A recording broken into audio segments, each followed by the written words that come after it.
হঠাৎ করে একটা চিন্তা মাথায় আসলো।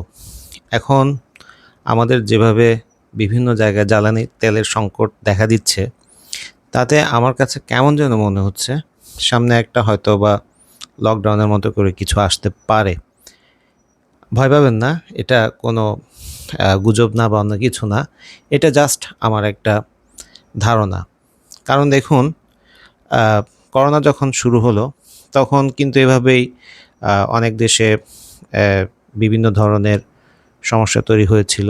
তো এখন ইরাক আমেরিকা যুদ্ধের কারণে যেই সমস্যাটা তৈরি হলো, তাতে আমার কেমন যেন মনে হচ্ছে সামনে হয়তোবা বিভিন্ন আ ধরনের আমাদের লকডাউনের মতো করে ওরকম গৃহবন্দী না হলেও অন্য কোনোভাবে একটা কিছু হতে পারে।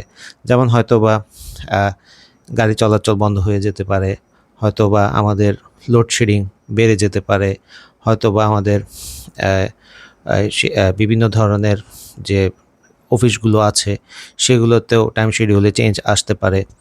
তো আমাদের যুদ্ধ কখনোই ভালো কিছু বয়ে আনে না।